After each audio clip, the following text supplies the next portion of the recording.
कांग्रेस नेता राहुल गांधी ने केंद्रीय गृह मंत्री अमित शाह को एक खत लिखकर दिल्ली में शांतिपूर्ण प्रदर्शन कर रहे छात्रों पर हुई कथित कार्रवाई को लेकर जवाबदेही तय करने की मांग कर डाली।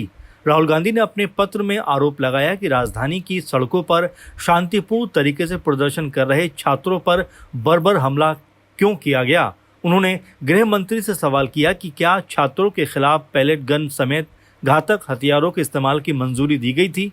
राहुल गांधी ने कहा कि शांतिपूर्ण प्रदर्शन किसी भी लोकतंत्र का अहम हिस्सा होता है और सरकार की जिम्मेदारी है कि वो प्रदर्शनकारियों की सुरक्षा सुनिश्चित करे और उनकी मांगों का समाधान बातचीत के जरिए निकाले। उन्होंने कहा कि ऐसी क्रूर हिंसा लोकतांत्रिक मूल्यों को नुकसान पहुंचाती है और पूरे देश को आक्रोशित करती है। देश का भविष्य युवा और छात्र जवाबदेही की मांग कर रहे हैं और उनकी आवाज सुनी जाएगी। इसके साथ ही राहुल गांधी ने दावा किया कि वो 20 जुलाई के प्रदर्शन के दौरान सुरक्षा कर्मियों की पैलेट गन से घायल हुआ। राहुल गांधी ने एक छात्र प्रदर्शनकारी को मीडिया के सामने पेश किया। इसके बारे में उन्होंने दावा किया कि वो 20 जुलाई के प्रदर्शन के दौरान सुरक्षा कर्मियों की पैलेट गन से घायल हुए थे। उन्होंने मांग की कि छात्रों पर गोली चलाने और लाठी चार्ज करने वालों के खिलाफ कार्रवाई होनी चाहिए। इसके साथ ही उन्होंने प्रधानमंत्री नरेंद्र मोदी से छात्रों से माफ़ी मांगने की भी मांग कर डाली। राहुल गांधी ने अपने खत में 20 जुलाई 2026 को दिल्ली में हुए छात्र प्रदर्शन का उल्लेख किया। उन्होंने कहा कि छात्र एक निष्पक्ष और जवाबदेह शिक्षा व्यवस्था की मांग कर रहे थे, लेकिन उनकी बात सुनने के बजाय सुरक्षा बलों ने उन पर बल प्रयोग किया।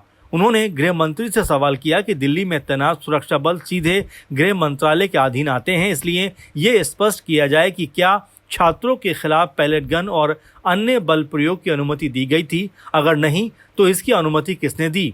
राहुल गांधी ने ये भी पूछा कि सादे कपड़ों में छात्रों को लाठी से पीटने वाले कुछ लोग पुलिसकर्मी थे या अन्य व्यक्ति, उनकी तैनाती का आदेश किसने दिया।